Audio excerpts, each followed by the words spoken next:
Okay, inflatables. So what I'm going to do is basically show the setup and takedown of an inflatable and things to consider when we're doing it. So I've got the board pretty much opened up, mostly rolled out. As soon as I start putting air in, it's going to finish opening up. I've got the pump, I've got the fins to put on afterwards. First consideration is always this valve here. This is where the pump connects. So this is the piece that if you get wrong to begin with, means you have a ton of extra work and nobody enjoys. So there is a pin here. It has an up position and a down position. When it's up, it's popped up nice and high. It's almost at the same level as this outer ring. When it's down, and to get it down, I press it down in about a quarter turn, it stays kind of at the level of this lower ring. So what we need to remember is down is deflate, up is inflate and use. If, and you may have heard this before, if this is in the down position and somebody pumps up the board, as soon as you take that hose off, what you're going to hear is psh, and all that work you putting air into the board is going to disappear because the pin was in the wrong position to begin with, and all the air is going to come right back out. So make sure that pin is in the upwards position, and then from there we can attach the pump. Most paddle boards have this style of connector. It's kind of a bayonet style. It pushes in and gives a turn to lock itself. That might be tough to see, but you'll get the idea. To put it into the valve, I put it in and give it a quarter of a turn. Then I connect it to the pump. On many pumps, you have two openings. You have an inflate and deflate. Obviously here, put it on the inflate. Deflate is only if you want to take extra air out at the end. When you go to deflate it at the end of the day, when you put that pin back down, it's going to empty on itself. When you roll it, it's going to empty on itself. But some folks like to pull it out quicker and then it just gets it flatter. So on this style of pump, not all pumps look like this. This style is a two-chamber pump. This two-chamber makes it easier to blow up. We can either put a lot of air in, which is going to take more effort, and as the pressure comes up and it gets harder to pump, we change the settings on it. So we can either pump up and down from two chambers, up and down from one chamber, or just down on a chamber, and we control that with these switches on the back. So to put the first bit of pressure in on this pump, it says 0 to 5 pounds. We have the toggles facing straight out. This is going to take the most effort, but it's going to put the most air in quickly. It says 0 to 5 pounds because once you're at 5 pounds, this gets really hard to pump. When we're working on that next level of 5 to 10 pounds, it says drop this one toggle down, and that changes how the pressure is moving through these two cylinders. For the last little bit of pressure of 10 to 20 psi, and this board has a recommendation of 12 to 15 psi. I'm going to take it to about 12 today. So anywhere is above 10, we're probably going to have both valves facing, or both levers pointing down. And this is going to take me the least amount of effort to put air in, but each time I'm pumping, it's moving less air. So I can pump the whole board up with both of these facing down. It's just going to take me longer. The effort is going to be less, but it's going to take me longer because I'm just putting in smaller amounts of air to begin with. So I'm going to start with both out and start pumping. This is kind of a neat one pump. We have little foot position or foot holds that point up or that fold up to make it easier to go in the bag. I have a gauge here that is going to show the pressure. So I'm going to be watching this gauge, and at close to 15-ish, somewhere between that 12 to 15 psi range, I'm going to stop. So I'm going to start pumping now, and I'll see you again when I've got it all inflated. So you might have to bring it up and over.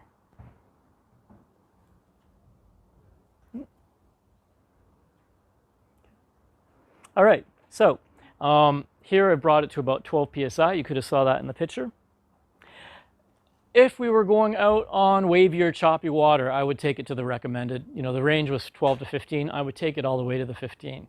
Taking it that extra number of numbers or that higher pressure, it's going to be a substantial amount of work to get it there, but the board is going to feel more rigid and not move as much. Inflatables always tend to have a little bit of movement on them. The higher the pressure, the less the movement.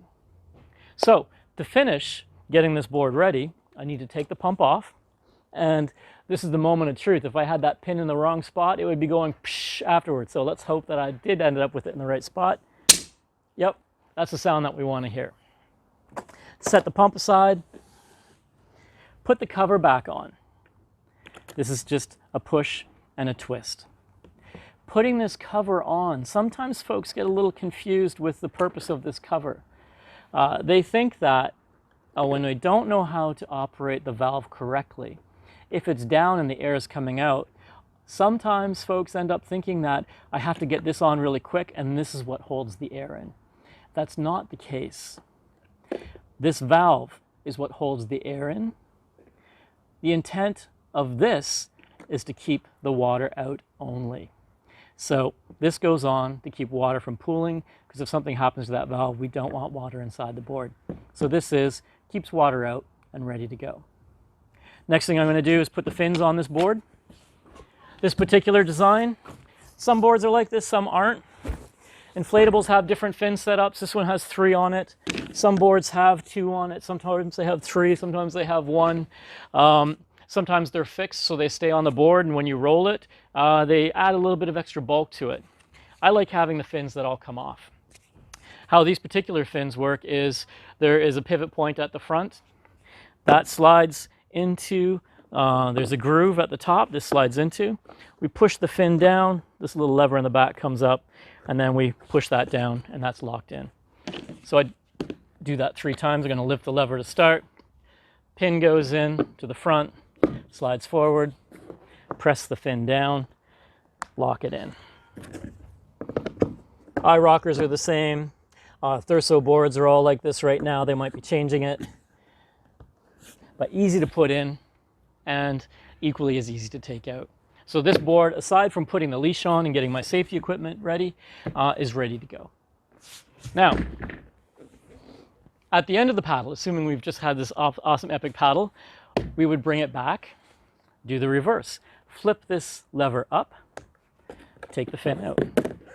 Lever up, fin out. Set these aside together. These get lost easy. They aren't always easy to replace because this is not a standard fin that is the same as what you would put on a hardboard. Those are easy to replace. These aren't as much.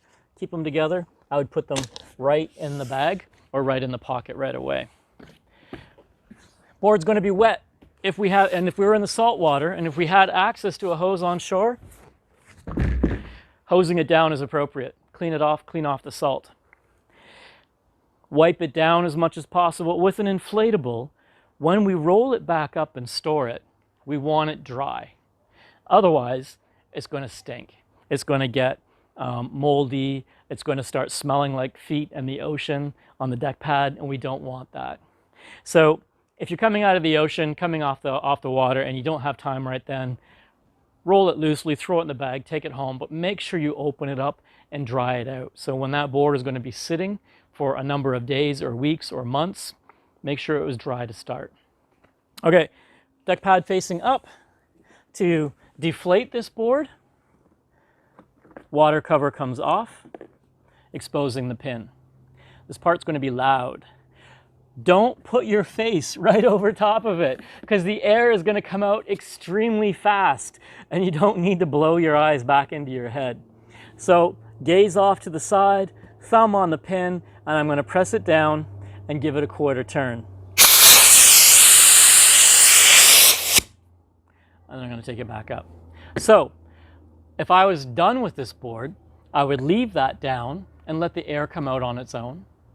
I also have the option of putting the pump on deflate and pulling the air out. I tend to just let it out naturally, start rolling it from the nose of the board up to the tail, and that's going to push the air out. Put the strap on it, back in the bag, throw it in the car, and head home. So that noise that you heard, it's pretty loud. That is the noise you don't want to hear after you've finished pumping it up. If that pin is in the wrong position, when you put that hose on and start pumping it, when you take it off, that noise that we had for deflating is what you're going to hear, and that's the worst noise to hear because it means all that work you did, you have to do again. Okay, so that's generally inflatables, a little bit about the care of them. Make sure they're dry when they go away. Pin is the biggest failing point, that we miss when we're setting it up, which means we have to work twice as hard before we go paddling. Often folks will ask, is getting an electric pump worthwhile? My answer is always the same. Go a year without, get used to it. But if you find pumping up the board is holding you back from going paddling, the whole intent of having it is going paddling. Get an electric pump. Let it do the work. It's not going to be faster, but it's going to be a lot less work for you. And if that helps you get you paddling more often, then use the tool that gets you out there. That's why you bought the board. All right, that's inflatable boards.